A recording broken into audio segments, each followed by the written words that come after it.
संपूर्ण राष्ट्र की मानसिकता को बदल सकती है।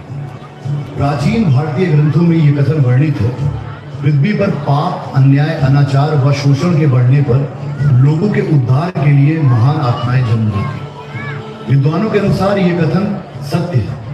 इसके संदर्भ में वो राम, कृष्ण, ईसा मसीह जैसे प्राचीन धार्मिक उदारकों या महात्मा गांधी, तिलक, भगत सिंह जैसे प्रसिद्ध सामाजिक व्यक्तित्वों के उदाहरण देते हैं। भूत आत्माओं की इसी श्रेणी में भारतीय क्रांति के अग्रदूत सुभाष चंद्र बोस का नाम भी सम्मिलित है, जो शौर्य और बलिदान के प्रतीक हुए। भारत के गौरवशाली इतिहास में जिन्होंने एक नए अध्याय का सूत्रपात किया।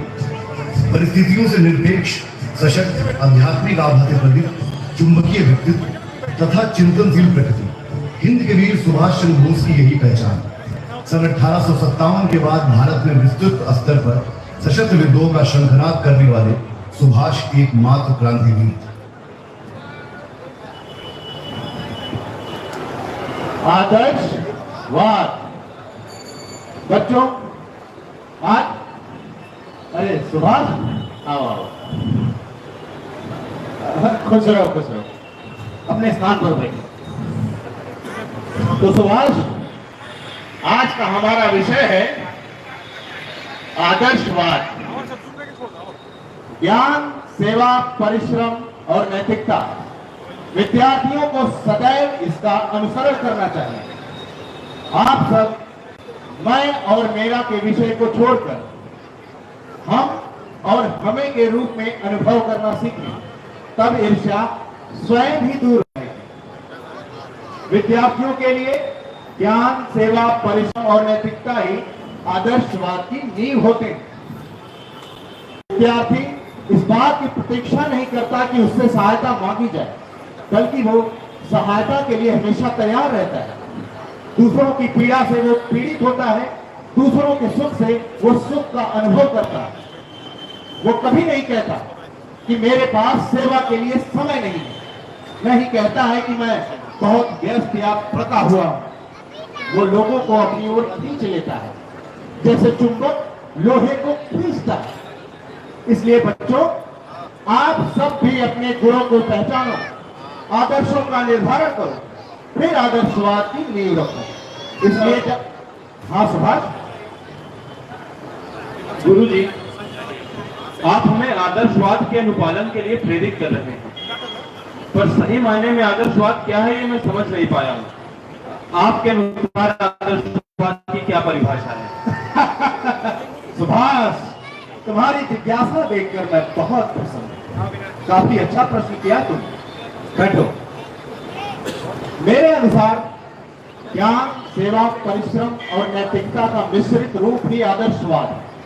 खोखले आदर्शों जैसे अहम, ईर्ष्या, अनैतिकता और स्वार्थ के लिए इसमें कोई जगह नहीं।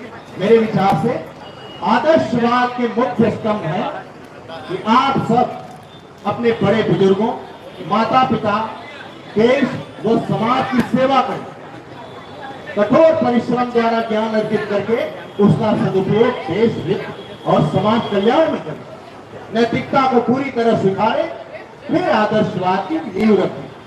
तब जाकर आप एक स्वस्थ और सुदृढ़ राष्ट्र का निर्माण कर सकेंगे। और याद रखिए, आप सबके लिए राष्ट्रहित ही सर्वोपरि होना चाहिए।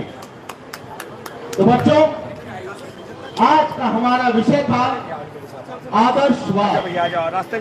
हमारा अगला संवाद होगा इच्छा शक्ति।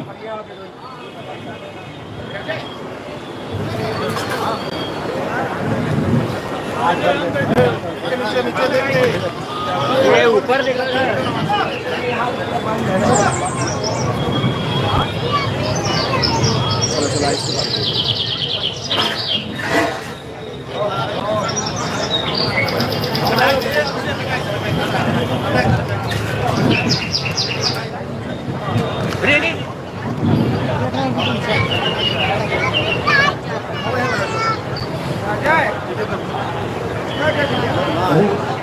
सुभाष, तुम तो भाई जब तुम इस पुस्तक में खोए हुए थे मित्र, ये कौन सी पुस्तक है? स्वामी विवेकानंद और उनके आदर्श। ये कहां से मिली? ये मैं लाइब्रेरी से आपकी देखे ना इनका बहुत मेरा अच्छा जब भी प्रोग्राम स्वामी जी को पढ़ने का मन करता है तो मैं उनकी 4-5 पुस्तकें ले आता हूँ और खूब मन लगा के पढ़ता हूँ। तुम्हारे हिसाब से क्या ये पुस्तक पढ़ना सार्थक है? हाँ बिल्कुल, इस पुस्तक में स्वामी जी ने अपने विचार और अपने आदर्शों का विस्तृत उल्लेख किया है। मुझे लगता है कि तुम्हें भी ये किताब पढ़नी चाहिए। हाँ, गुरु बेड़ी माधव अक्सर स्वामी विवेकानंद जी के बारे में बताते थे। वो कहते थे कि न केवल भारत के बल्कि विश्व के सुप्रसिद्ध आध्यात्मिक गुरु, दार्शनिक और परम योगी थे। इनकी कीर्ति देश विदेश तक में फैली हुई थी। क्या मैं ये पुस्तक ले सकता हूँ पढ़ने के लिए? हाँ हाँ बिल्कुल, पढ़ के मुझे वापस कर दो। हाँ अच्छा मैं जाता हूँ ना, मुझे कुछ और भी काम है। ठीक।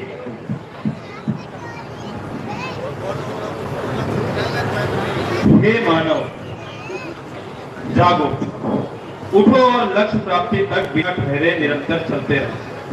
स्मरण रहे, मनुष्य की सेवा का ही ईश्वरी सेवा है।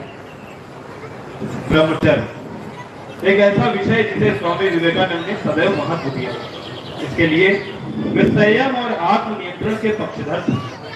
उनका कथन था,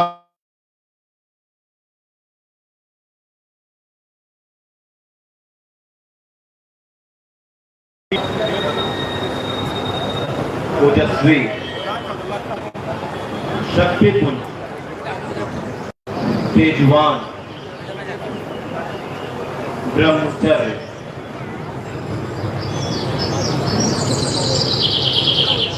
ये नीचे देख के ना जाया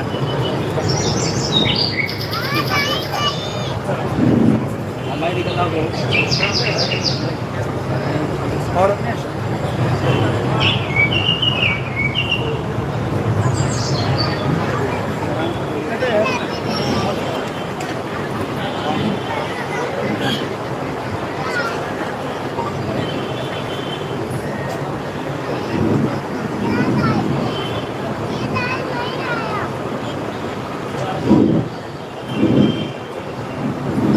क्या हुआ भाई साहब, आप बहुत परेशान लग रहे हैं। पता है आजकल हमारा सुभाष क्या कर रहा है? क्या किया सुभाष ने जो आप इतना क्रोध कर रहे हैं? उस पर देशभक्ति का भूत सवार हो गया है, उसका खून उबाल मार रहा है। ये आप क्या कह रहे हैं? हमारा सुभाष ऐसा नहीं कर सकता। जरूर किसी ने आपके कान भरे हैं। मेरे कान भरे हैं? ये देखो उसकी सारी करतूतें इसमें है। ये सब हमारे और तुम्हारे प्यार और दुलार का नतीजा है। अब क्या होगा? आपको लगता है कि हमारा सुभाष? नहीं नहीं, ऐसा कुछ नहीं होगा। अब आप क्या करेंगे? मैं तो सोचता हूं मित्र, मैं सोच रहा था कि हाँ सुभाष आओ, अभी हम तुम्हारी ही बातें कर रहे थे। बेटे मैं सोच रहा था कि यहाँ पर तुम्हारी परीक्षाएं पूरी हो गई हैं। आगे की पढ़ाई के लिए मैं तुम्हें कलकत्ता भेज दूं। कलकत्ता भेज देंगे? ये आप क्या कह रहे हैं? क्यों, इसमें क्या बुराई है? इस समय मित्र यही सही समय है, और फिर कुछ ही वर्षों की बात है, पढ़ाई पूरी होते ही ये फिर से हमारे पास आ जाएगा। ठीक है पिताजी, जैसा आप उचित समझे। तुम जाने की तैयारी करो, मैं सारी व्यवस्थाएं करता हूं।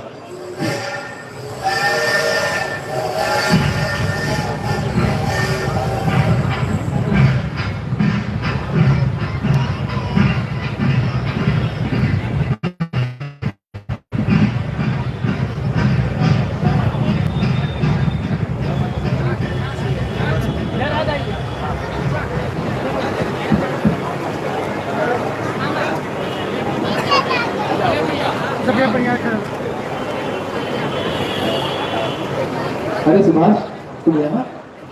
वो हम लोग जा रहे थे प्रोफेसर होटल की क्लास में, तो भी चल रहे हो? हाँ बिल्कुल बिल्कुल। बस मैं ये किताब खत्म कर लूँ और लाइब्रेरी में कुछ काम है वो निपटा के फिर मैं आता हूँ, ठीक है। है ना?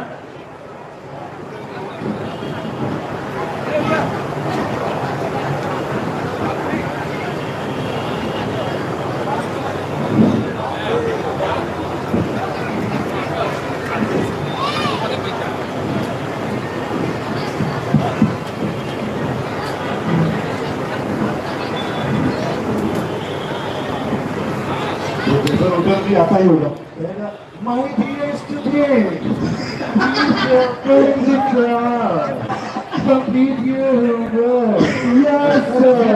बोलता है ऐसा लगता है कि यही मर जाएगा। We are going to learn about journalism today. The very next chapter of what we learned from yesterday. Sir, वो जो कल आपने पाठ पढ़ाया था समझ नहीं आया, दोबारा समझा दीजिए। You bloody Indian!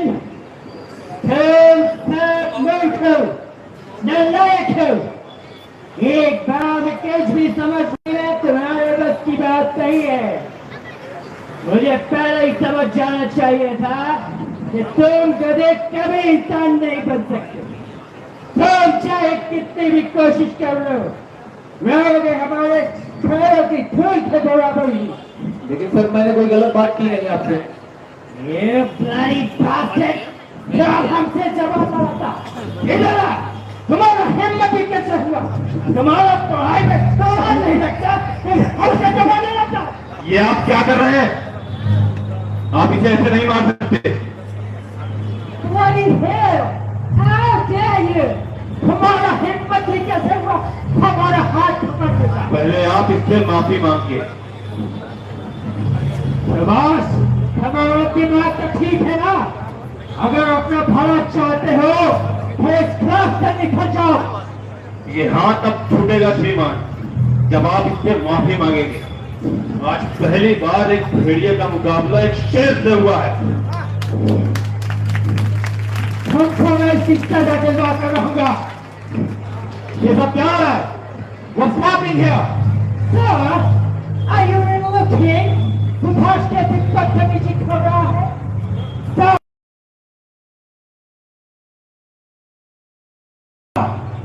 मुझे तो लगता है ये क्रांतिकारियों के साथ जाकर मिल गया है, तभी ऐसी बदतमीजी कर रहा है। सर, अगर ऐसा हुआ ना तो सारे स्टूडेंट्स हमारे खिलाफ खड़े हो जाएंगे। आपको सुभाष को कोई सख्त सजा देनी चाहिए था।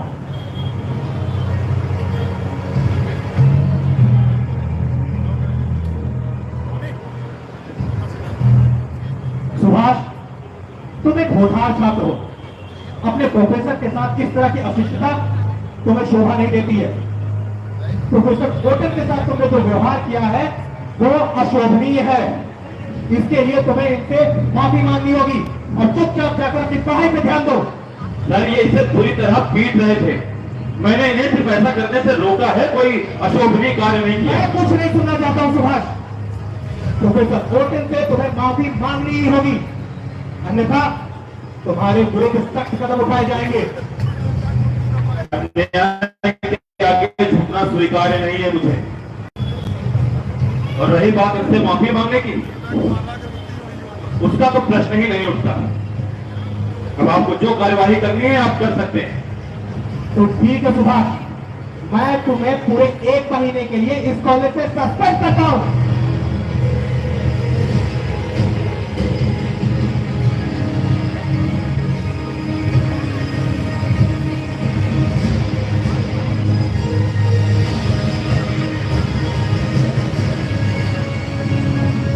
ये गलत है सुभाष, सरासर अन्याय है।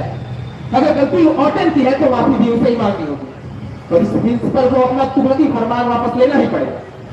अगर जरूरत पड़े तो हम सब इसके खिलाफ विद्रोह करेंगे। हाँ, विद्रोह करेंगे, हम हड़ताल करेंगे। हाँ, हम हड़ताल करेंगे।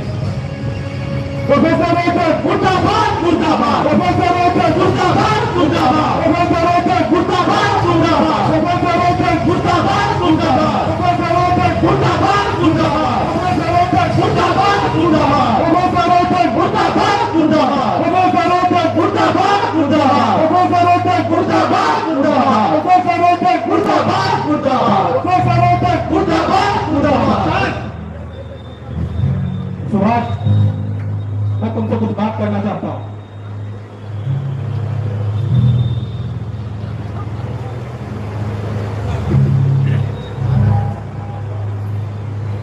इन सब का परिणाम जानते हो सुभाष? कॉलेज प्रशासन तुम्हें हमेशा के लिए इस कॉलेज से निकाल सकता है। मेरी बात मानो और अपने व्यवहार के लिए प्रोफेसर कोटन से माफी मांग लो, यही सही रहेगा। और रही तुम सब पर लगे जाने की बात, उसे माफ कराने की जिम्मेदारी मैं स्वयं लेता हूं। हमारा संघर्ष सत्य और न्याय के लिए, तो हमें किसी बात की चिंता करने की आवश्यकता नहीं है। परिणाम हमारे पक्ष में ही होगा। ये आत्मविश्वास तुम्हारी जिंदगी बर्बाद कर देगा सुभाष। मेरा कहा मान लो और अपने प्रोफेसर से माफी मांग लो और हड़ताल खत्म कर दो। आपका लालच और आपकी धमकी हमारे इरादों को टिका नहीं सकते। यह हड़ताल कब खत्म होगी? जब प्रोफेसर रोटन हम सबसे माफी मांगेंगे। प्रोफेसर रोटन माफी मांगो, माफी मांगो। प्रोफेसर रोटन माफी मांगो, माफी मांगो। प्रोफेसर रोटन माफी मांगो, माफी मांगो। प्रोफेसर रोटन माफी मांगो, माफी मांगो। सुभाष के निष्कासन वापस लो, वापस लो। सुभाष के निष्कासन वापस लो, वापस लो। सुभाष के निष्कासन वापस लो, वापस लो। प्रोफेसर रोटन माफी मांगो, माफी मांगो। प्रोफेसर रोटन माफी मांगो, माफी मांगो। सुभाष के निष्कासन वापस लो, वापस लो। सुभाष के निष्कासन वापस लो, वापस लो। प्रोफेसर रोटन माफी मांगो, माफी मांगो। प्रोफेसर रोटन माफी मांगो, माफी मांगो। प्रोफेसर रोटन माफी मांगो, माफी मांगो। सुभाष, प्रोफेसर रोटन आप सबसे माफी मांगने के लिए तैयार है। Professor please understand the situation. माफी मांग लीजिए। I am sorry. क्या कहा प्रोफेसर? सुनाई नहीं दिया। मेरे जोर से बोलिए। I said हाँ, I am ओके। sorry. ये और हाँ, आप सब पर लगे जुर्माने कॉलेज प्रशासन ने माफ कर दिए।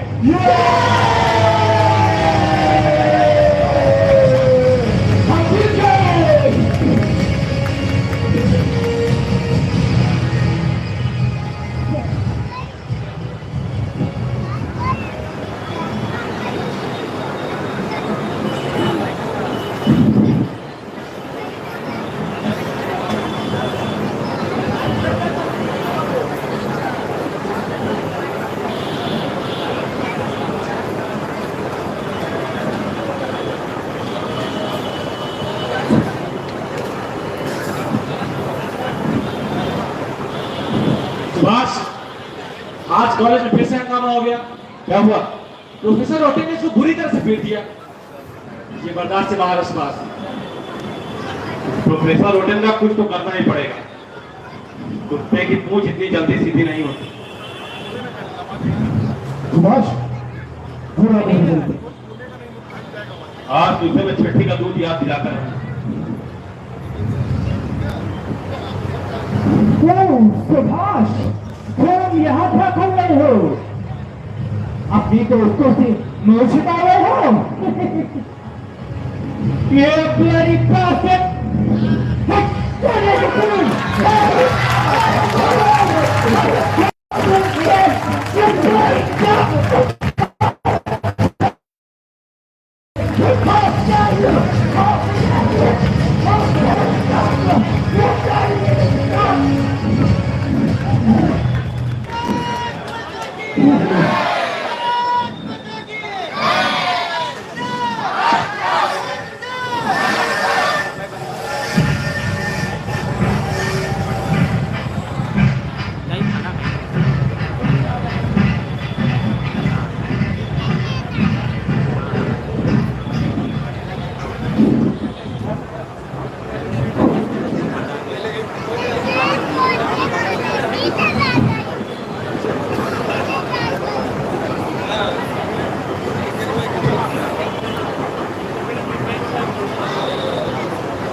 पिताजी, अरे सुभाष, आओ बेटे आओ।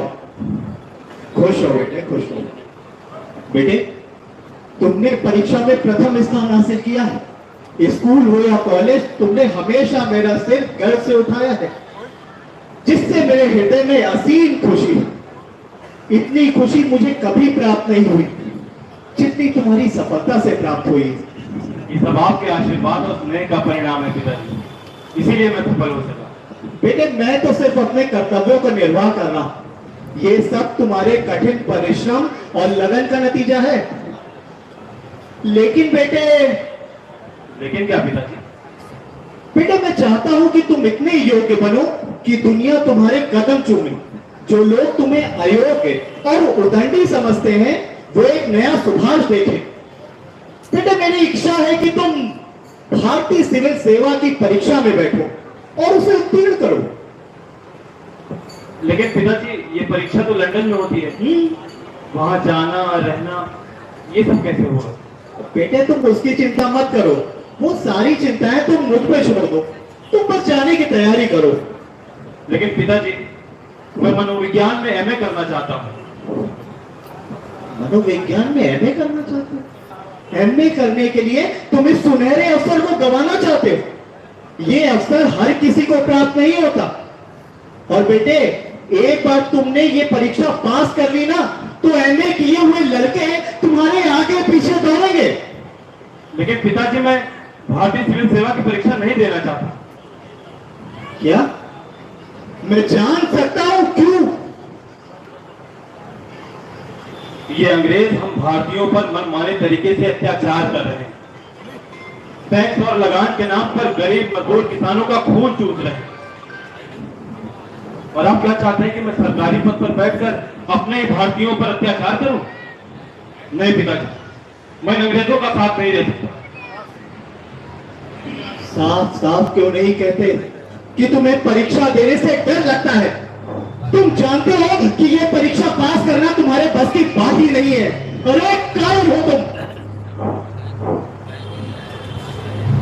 मैं कायर नहीं हूं पिताजी, और इस परीक्षा में उत्तीर्ण होने का मुझे कोई भय भी नहीं है। बड़ी बड़ी बातें मत बनाओ सुभाष। यदि कायर नहीं हो तो परीक्षा में बैठो और इस परीक्षा में पास होकर यह साबित कर दो।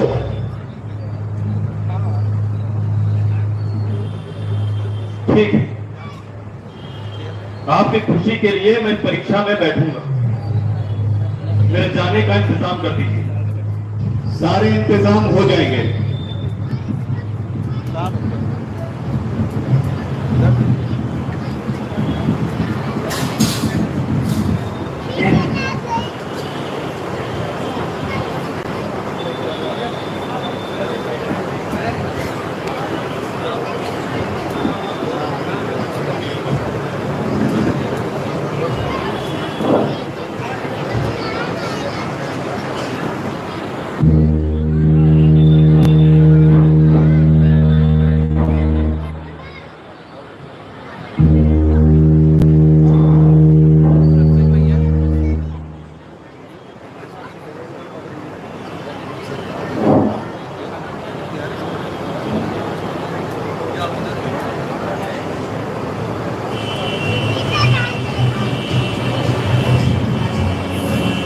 पिता की चुनौती स्वीकार करके सुभाष जी परीक्षा की तैयारी में जुटे। 8 महीने पलक झपकते भी सुभाष जी ने पूरे मनोयोग से एक एक करके सभी परीक्षाओं की तैयारी की। अब इंतजार था परिणाम। आखिर वो दिन आ ही गया। बधाई हो सुभाष, बधाई हो। तुमने कमाल कर दिया सुभाष। क्या हुआ? तुमने आईसीएस की परीक्षा पास कर ली, और वो भी चौथी रैंक के साथ। चौथी रैंक सुभाष, चौथी रैंक। पिताजी सुनेंगे तो बहुत खुश होंगे सुभाष। पिताजी खुश होंगे। अच्छा, मैं चल रहा हूँ, शाम को वहां मैदान में जरूर मिलना। ठीक। और हाँ, मिठाई का डिब्बा लाना मत भूलना। नहीं भूलूंगा।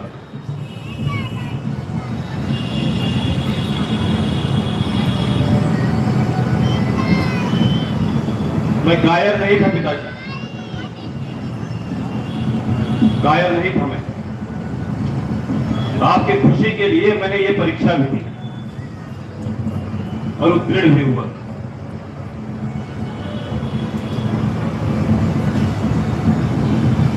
मैं नहीं जानता कि आईसीएस की परीक्षा उत्तीर्ण करके मुझे लाभ हुआ या हानि,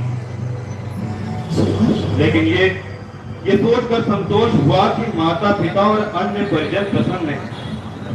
परीक्षा में चौथा स्थान प्राप्त करना मेरे लिए उपलब्धि भरा है, परंतु मेरा मन प्रसन्न नहीं है।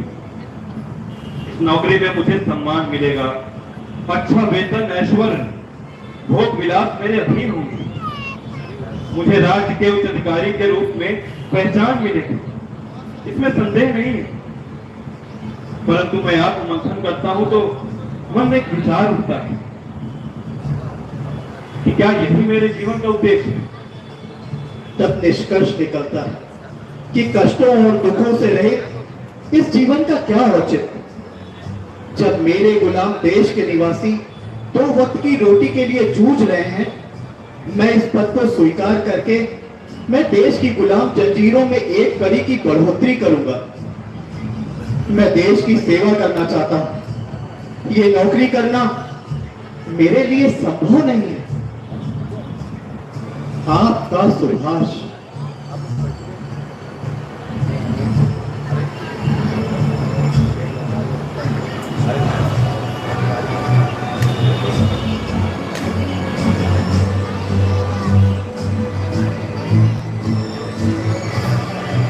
ये कैसा मूर्खपूर्ण निर्णय है सुभाष। आईसीएस की नौकरी भाग्यशाली लोगों को मिलती है और तुम भाग्य को भी दुत्कारने के लिए आतुर हो। ये अवसर गवा दिया तो जीवन पर्यंत भटकाव ही मिलेगा। इसलिए व्यर्थ की बातें छोड़कर भविष्य पर ध्यान दो, इसी में तुम्हारी भलाई है। इसके बाद भी तुमने मेरी बात नहीं मानी तो मुझसे किसी प्रकार की आर्थिक सहायता की उम्मीद मत रखना, क्योंकि मैं हठी और मूर्ख बेटे पर धन व्यय नहीं कर सकता। तुम्हारा पिता।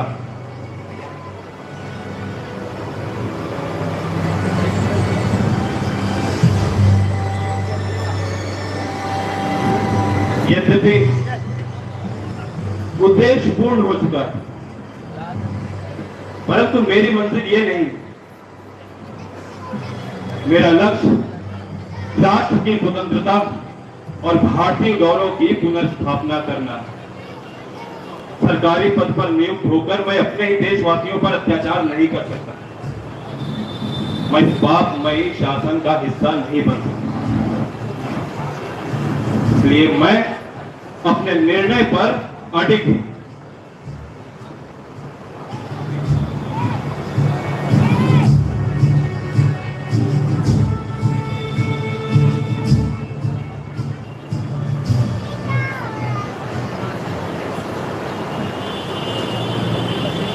उधर जाओ।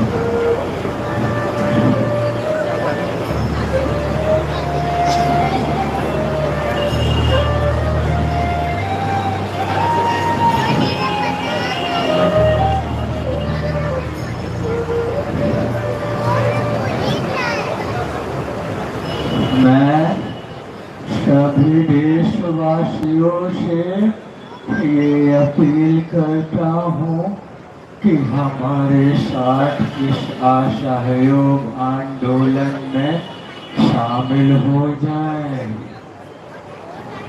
अंग्रेजों द्वारा दी गई उपाधि और सम्मान को वापस लौटाना होगा। काउंसिल व चुनावों का बहिष्कार करना होगा। अदालतों का बहिष्कार करना होगा। अंग्रेजी शिक्षा संस्थान का बहिष्कार करना होगा। विदेशी कपड़ों का इस्तेमाल नहीं करना होगा। शराब की दुकानों पर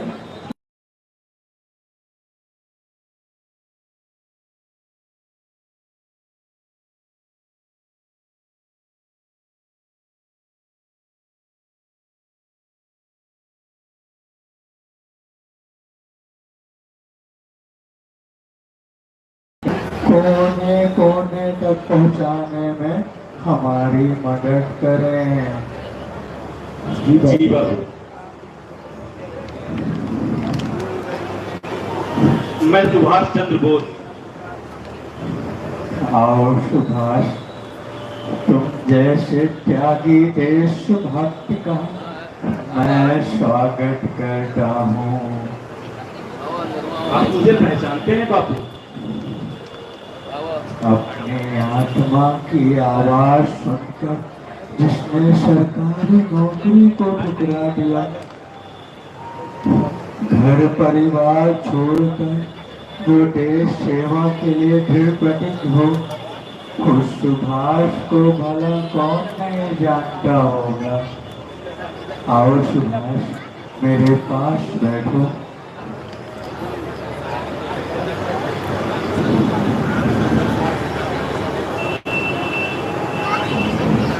सुभाष, बिना किसी समाचार के अचानक कैसे आना हो गया?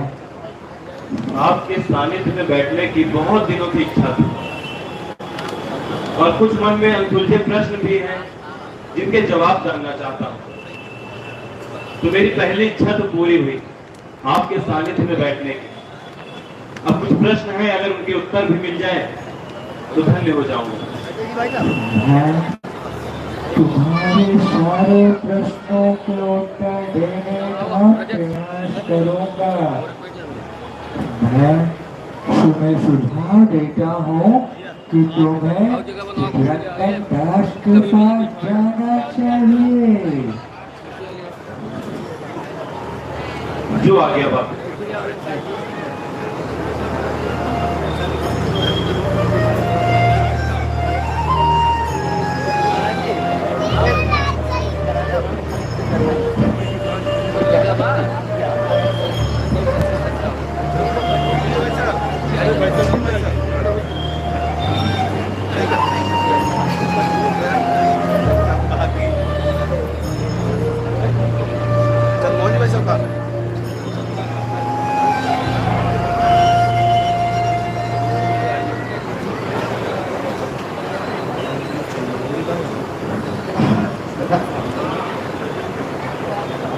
मैं चितरंजन दास कांग्रेस पार्टी के कार्यकारी अफसर पद के लिए नेशनल कॉलेज के प्रिंसिपल, कर्मठ व निष्ठावान कांग्रेसी कार्यकर्ता सुभाष चंद्र बोस के नाम का प्रस्ताव रखता हूं। आशा है कि इस निर्णय से आप सभी को कोई आपत्ति नहीं होगी। जी, कोई आपत्ति तो नहीं है, लेकिन अगर ये पद किसी वरिष्ठ सदस्य को दिया जाता तो ज्यादा उचित रहता।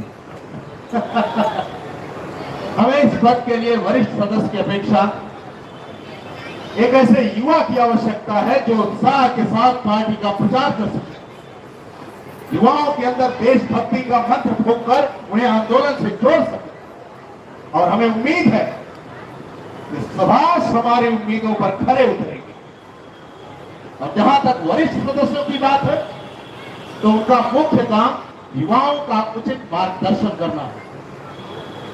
और हमें अपनी पार्टी के सैन्य दल के लिए एक ऐसे अध्यक्ष की भी आवश्यकता है जो युवा होने के साथ साथ शारीरिक और मानसिक रूप से स्वस्थ हो। और सुभाष ने तो सैन्य प्रशिक्षण भी प्राप्त किया, इसलिए पार्टी के सैन्य दल के अध्यक्ष पद के लिए भी मैं सुभाष चंद्र बोस के नाम का समर्थन करता हूं। सुभाष, तुम कुछ अपने विचार रखने चाहोगे? जी अवश्य। सबसे पहले तो आपने मुझे इस योग्य समझा, इसके लिए मैं बहुत बहुत आभारी हूं। और मैं ये बोलना चाहता हूं कि हमें दमनकारियों को दिखा देना है कि भारत माता के सपूतों के होते हुए उनके सम्मान को पैरों तले कुचलना असंभव। हमें चट्टान की तरह अडिग होकर देश की हर मुसीबत से टकराना है। हमारा तन, मन और धन सब देश पर कुर्बान है। जय हिंद। जय हिंद सुभाष, जय हिंद।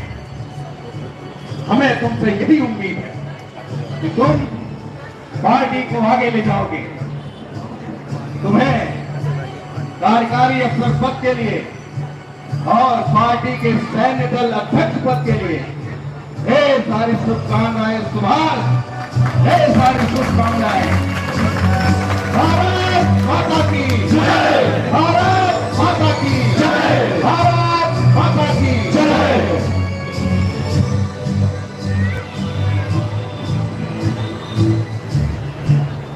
कमीशन का बहिष्कार भारतीयों के स्वतंत्रता आंदोलन की एक महत्वपूर्ण घटना है। भारत शासन अधिनियम 1900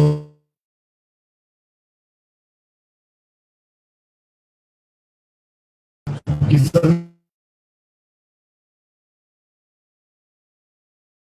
इसमें 7 सदस्यों थे सर जॉन साइमन 1928 में मुंबई पहुंचा। यहां पर इसे व्यापक विरोध का सामना करना पड़ा। लाला लाजपत राय जैसे नेताओं ने इस कानून का भारी विरोध किया। साथियों, हमारा देश सदियों से इन अंग्रेजों का गुलाम बना रहा है। ये लगातार हम पर अत्याचार करते रहे और हम सहन करते रहे। पर साथियों, पता है आप लोगों को, ये हम लोगों के लिए एक नया कानून लेकर आ रहे हैं जिसका नाम है साइमन कमीशन। लाला जी, ये साइमन कमीशन कानून ये क्या है? साइमन कमीशन एक ऐसा काला कानून है जो यदि हमारे देश में लागू हो गया तो हम पर अत्याचार और बढ़ते जाएंगे। इसमें किसी भी भारतीय को शामिल नहीं किया गया। हमें इसका पुरजोर विरोध करना है, इसका समर्थन नहीं करना है और एकजुट रहना है। वंदे वंदे वंदे वंदे वंदे वंदे साइमन साइमन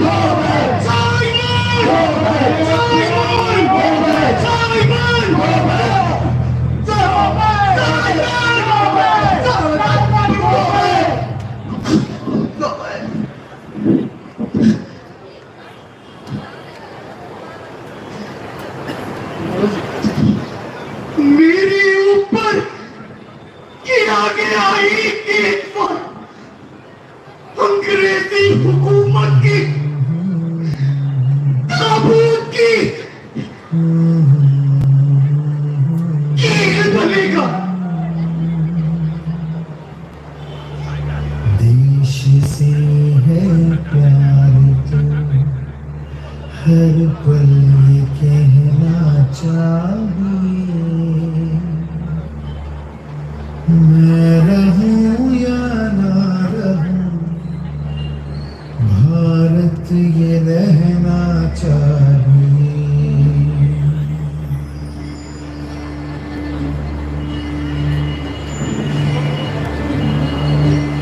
देश से है प्यार तो हर पल ये कहना चाहिए, मैं रहूं या ना रहूं, भारत ये रहना चाहिए। सिलसिला ये बात मेरे यूं ही चलना चाहिए, मैं रहूं या ना रहूं, भारत ये रहना चाहिए।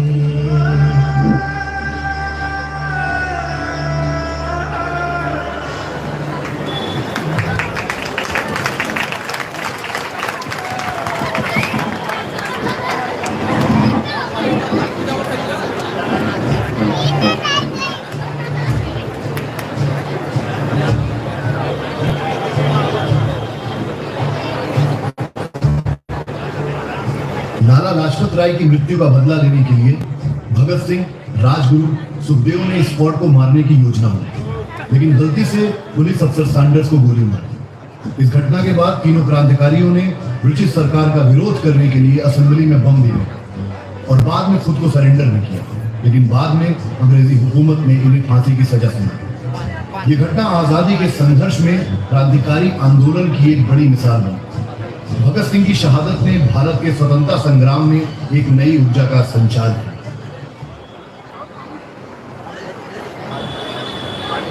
आजादी भगत सिंह, सुखदेव, राजगुरु को फांसी की सजा हो गई। मैंने उन्हें पहले ही मना किया था कि केंद्रीय असेंबली में बम फेंकने खतरे से खाली नहीं होगा, लेकिन मैं उन्हें फांसी नहीं होने दूंगा। अच्छा आजाद, अब मुझे आज्ञा। ठीक है।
ना मेरी मां,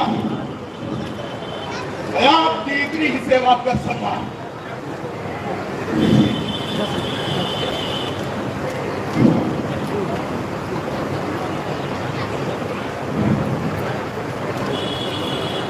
मैं आजाद था, आजाद हूं और आजाद ही रहूंगा।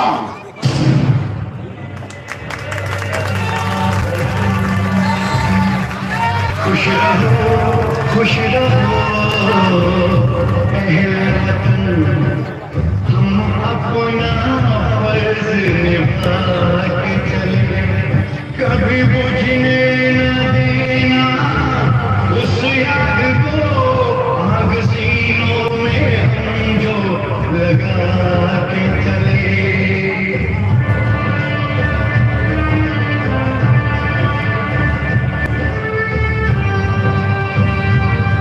क्या हुआ नींद आई जो हम सो गए, हम तो सारे वतन को जगा के चले। याद आए हमारी तो रोना नहीं, याद आए हमारी तो रोना नहीं, तुमको आजादी का रंग लगा के चले, तुमको आजादी का रंग लगा के चले, तुमको आजादी का रंग लगा।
Any last reasons?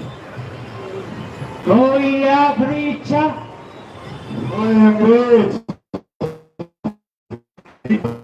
आती नहीं है हमारी इच्छा, तो हम बता देते हैं, हम तीनों आपस में गले मिलना चाहते हैं। इनके हाथ खोल दो।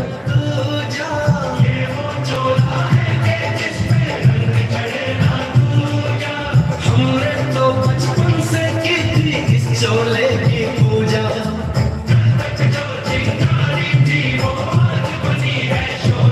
मेरा रंग दे, वो मेरा रंग दे बसंती चोला, मेरा रंग दे बसंती चोला।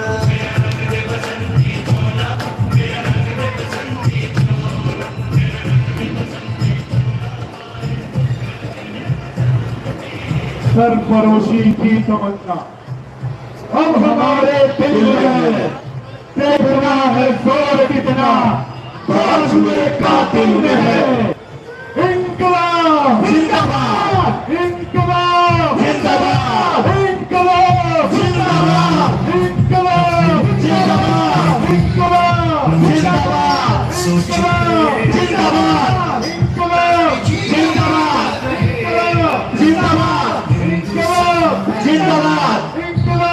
जिंदाबाद, इंकलाब जिंदाबाद, इंकलाब जिंदाबाद, देते हैं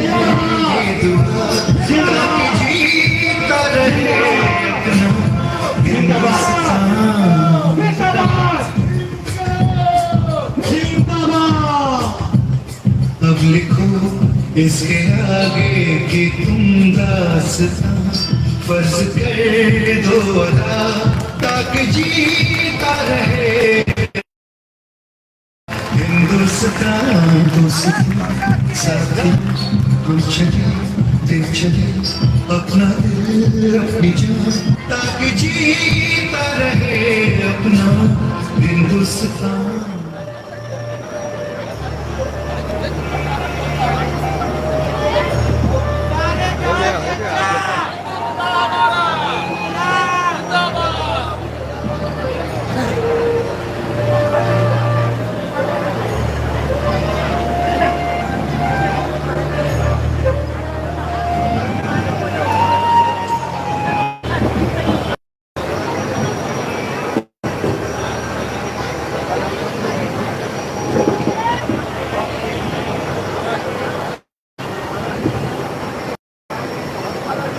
आपने ही मुझे पहली बार कांग्रेस कमेटी का अध्यक्ष नियुक्त किया था। इस बार तो मैं स्वयं से चुनाव जीता हूँ, फिर भी आप मुझे पद नहीं दे रहे हैं। मैंने ऐसा क्या किया है बापू?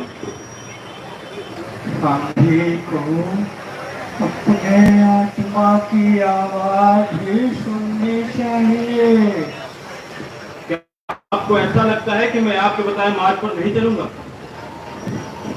अगर तुम पार्टी में रहकर पार्टी के नियम कानूनों का पालन करो और अहिंसा का व्रत लो तो कांग्रेस तुम्हारे साथ काम कर सकती है।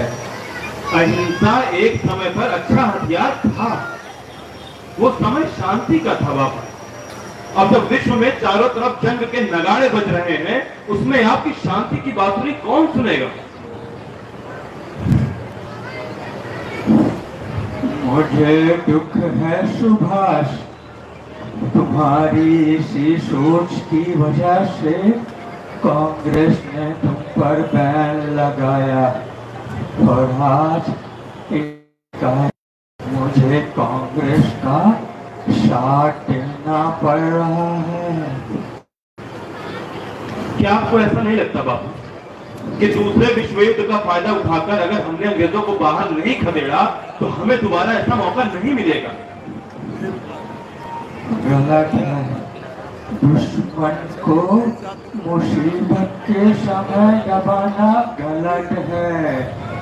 युद्ध समाप्त होने दो, उसके बाद हम अपनी स्वतंत्रता के लिए लड़ाई लड़ लेंगे। प्रथम विश्व युद्ध में हमने अंग्रेजों का साथ दिया था, उसके बदले हमें क्या मिला? प्रोडक्ट एक्ट, जलियांवाला बाग नरसंहार, लाला जी की हत्या, आजाद भगत सिंह की शहीदी और न जाने कितने ही क्रांतिकारियों की मौत। अगर हम आज भी नहीं समझे ना बापू तो सदियों तक हम इनके गुलाम बने रहेंगे। इसके लिए मैंने व्यक्तिगत सत्याग्रह की अपील की थी। अकेला चना फाड़ नहीं फोड़ता है बापू, इससे कुछ नहीं होगा।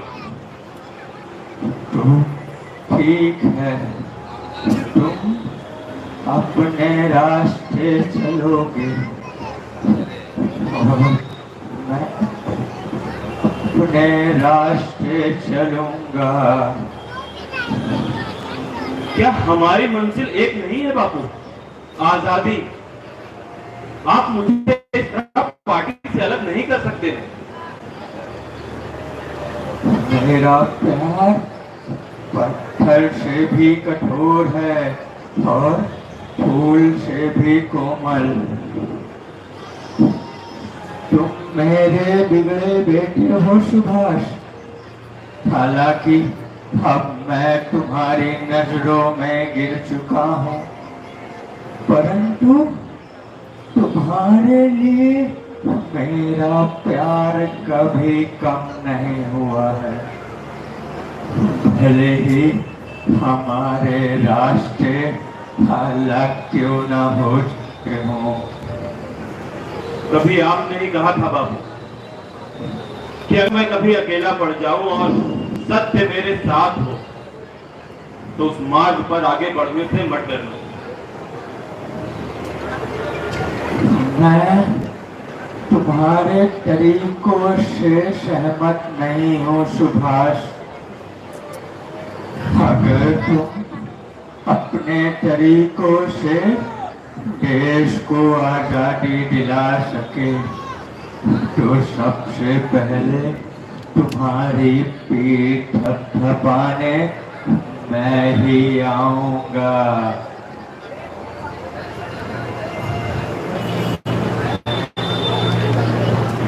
तो ठीक है बाबू, मुझे आशीर्वाद दीजिए कि मैं अपने मार्ग पर आगे बढ़ता रहूं। मेरा आशीर्वाद हमेशा तुम्हारे साथ है सुभाष।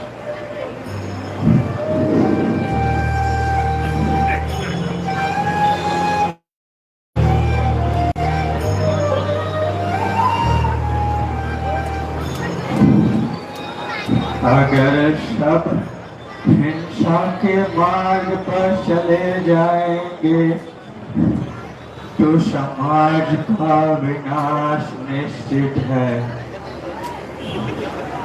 अहिंसा और त्याग, यही दो रास्ते हैं आजादी पाने के लिए। हम सब अंग्रेजी सरकार से बात करने के लिए तैयार हैं। हो सकता है वो कोई ना कोई रास्ता जरूर निकालेंगे।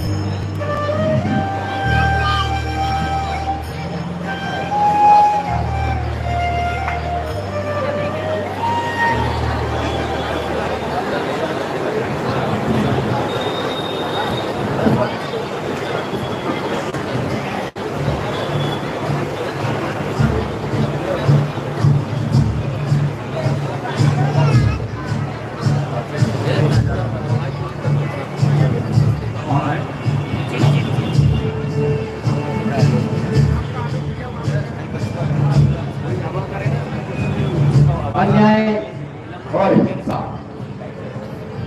अन्याय और हिंसा का विरोध न करना भी एक तरह की हिंसा।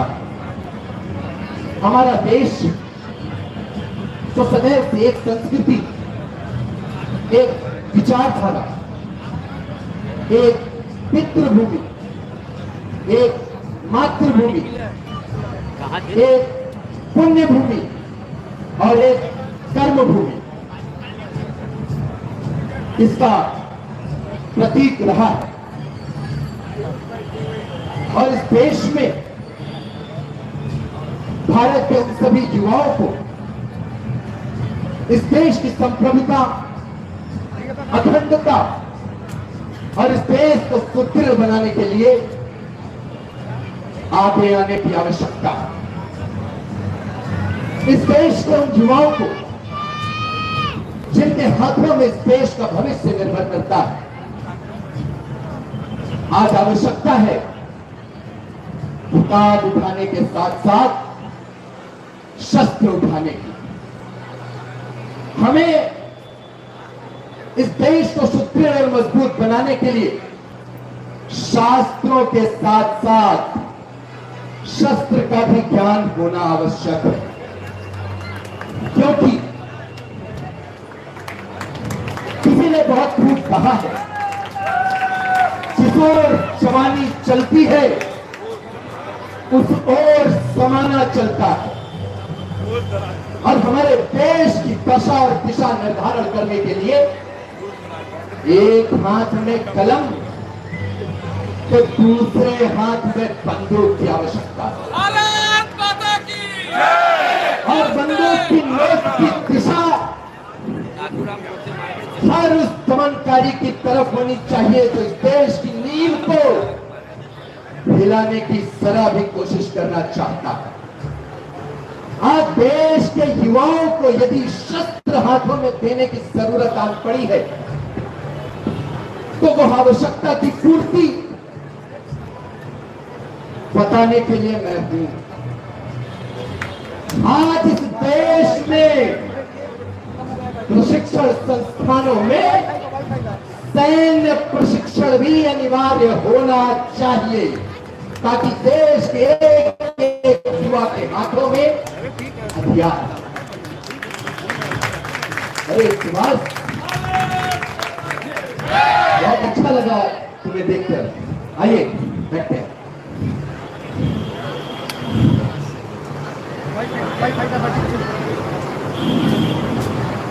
दूसरा विश्वयुद्ध हमारे सामने है, इसलिए मैंने पूर्ण स्वतंत्रता की मांग की।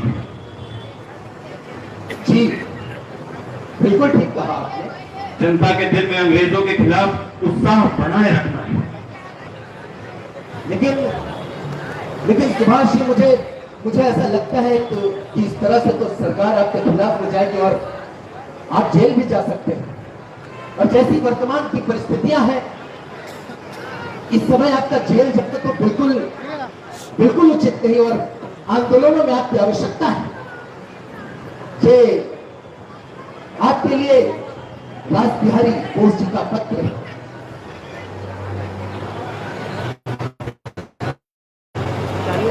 प्रिय सुभाष, आशा है तुम सकुशल हो। यह पत्र सिर्फ पत्र नहीं है, यह एक आह्वान है। आह्वान देश की आजादी के लिए, आह्वान देश की अखंडता के लिए, आह्वान देश के भविष्य के लिए, अर्थात आह्वान युवाओं के लिए। आज देश को जरूरत है युवाओं के सैन्य प्रशिक्षण, और उसका सूत्रधार तुमसे बेहतर कोई नहीं हो सकता सुभाष। युवाओं को आजाद भारत का सपना देखते हुए संगठन की आवश्यकता है। हमारे जिन युवाओं को जर्मनी और इटली द्वारा बंदी बना लिया गया है, अब पुनः आवश्यकता है उन युवाओं को एकजुट करने की और उन्हें क्रांति के रास्ते पर चलकर हुकूमत के विरुद्ध खड़े होने के लिए उत्साहित करने की। मेरा आह्वान है उन युवाओं से कि वो जाकर सेना में जाए और हथियार उठाए और बंदूक की नोकों को हर तरफ मोड़े जहां पर कोई भी दमनकारी व्यक्ति हमारे देश की अखंडता को तोड़ने के प्रयास में। आप जानते हैं कि जापान भी युद्ध में कूदने को तैयार है। रासबिहारी बोस जी युवाओं को जोड़कर एक सेना का गठन करना चाहते हैं और इतिहास करवट ले रहा है और हमें इसका फायदा उठाना चाहिए। और सुभाष, तुम्हें पता है, यदि ब्रिटिश सेना के विरुद्ध एक हिंद सेना उनके विरुद्ध खड़ी हो गई तो ये अंग्रेज पता ही ये देश छोड़कर जाने के लिए विवश हो जाएंगे और हमें मिलेगी आजादी। आपका रासबिहारी बोस। इसलिए मुझे लगता है सुभाष कि तुम्हारा भी अब इस देश में रहना ठीक नहीं है और अब आवश्यकता है, जरूरत है कि तुम सरकार की आंखों में धूल झोंक के जर्मनी और जापान की तरफ रुख कर दो। ठीक है।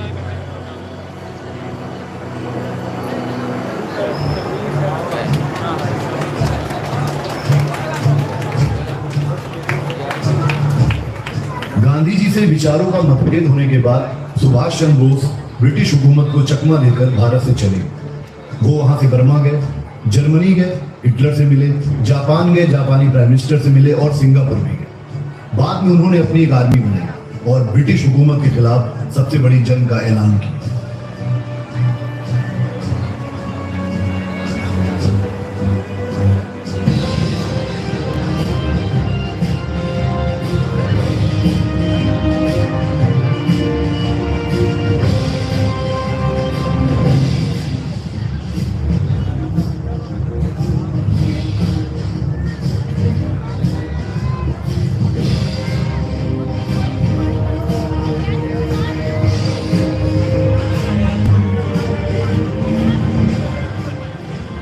चले जाओ यहाँ से जर्मन के गुलाम। बोली से तो अपने लगते हैं। कहां से हो भाई? कारीगर। जय भवानी, जय भवानी। सलाम वालेकुम।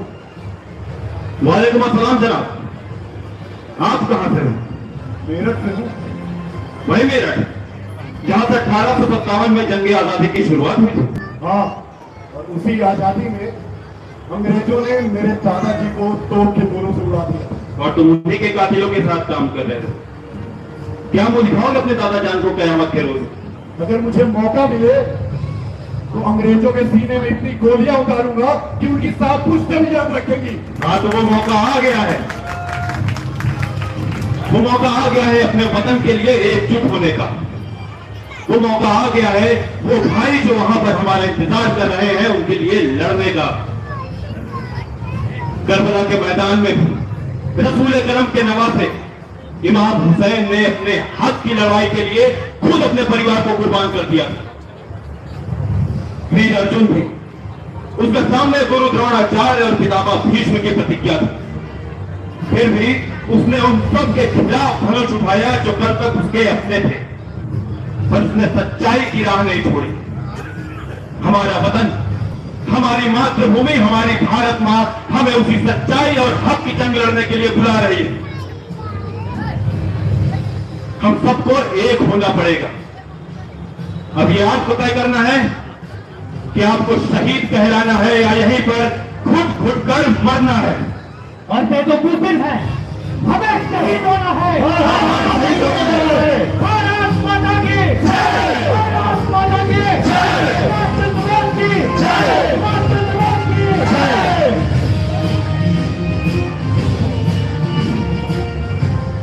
आज हम सब ईश्वर की शपथ खाते हैं। ईश्वर की शपथ खाते हैं। भारत माता की आजादी के लिए, भारत माता की आजादी के लिए छोड़ के चले, छोड़ के चले। अंग्रेजी हुकूमत के खिलाफ, अंग्रेजी हुकूमत के खिलाफ सुभाष चंद्र बोस का साथ देंगे। इसके लिए अगर हमें अपने प्राण न्यौछावर करने पड़े वो भी कर देंगे। और मैं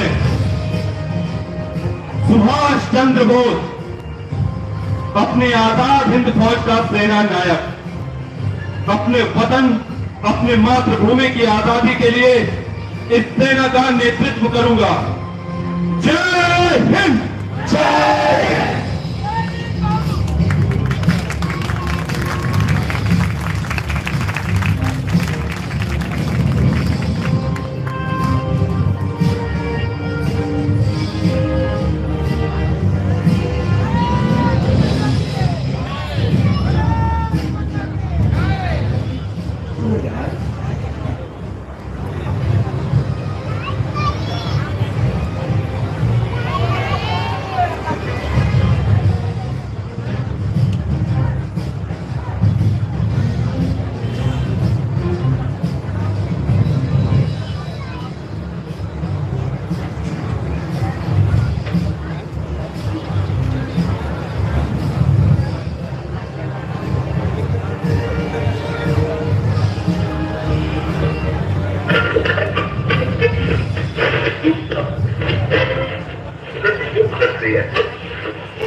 आज मेरे जीवन का गौरवपूर्ण दिवस है। ईश्वर ने मुझे अनुपम अधिकार एवं सम्मान दिया है कि अखिल विश्व के समक्ष आजाद हिंद फौज के अस्तित्व की घोषणा करो। ये फौज ब्रिटेन के शिकंजे से भारत को मुक्त ही नहीं कराएगी, बल्कि हिंद की भावी राष्ट्रीय चेतना की रचना भी करेगी। जब फ्रांस ने जर्मनी पर हमला किया तो जर्मन सैनिकों के अधरों पर केवल एक ही नारा था, पेरिस चलो, पेरिस चलो। मेरे साथियों, मेरे सिपाहियों, हमारे युद्ध का नारा है दिल्ली चलो, दिल्ली चलो। सिर पर कफन बांधकर और हृदय में देशभक्ति की लौ जलाकर दिल्ली विजय का संकल्प करो। दिल्ली चलो। जय हिंद, जय हिंद।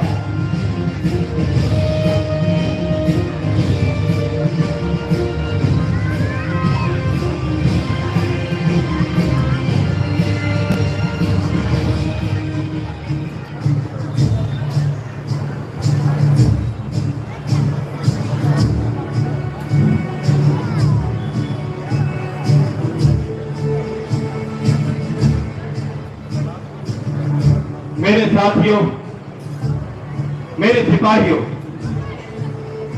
भारत माता के बेटों, उठो और संघर्ष करने के लिए तैयार हो जाओ।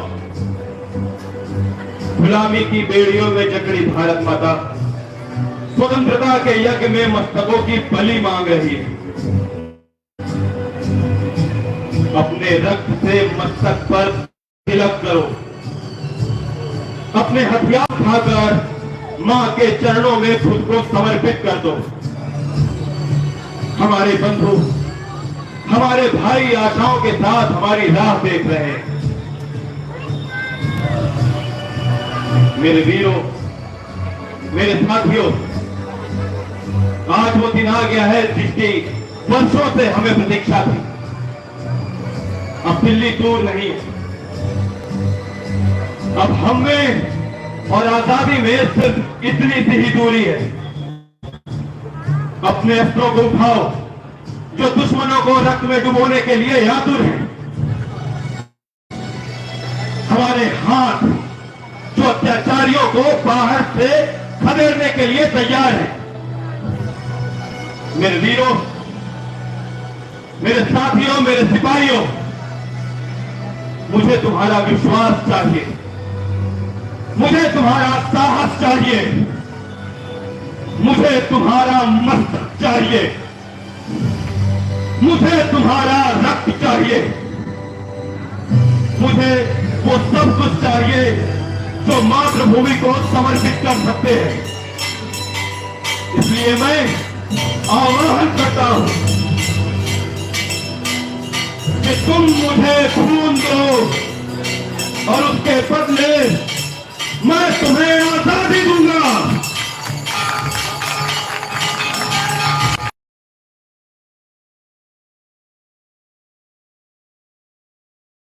क्योंकि आजादी मांगी नहीं जाती।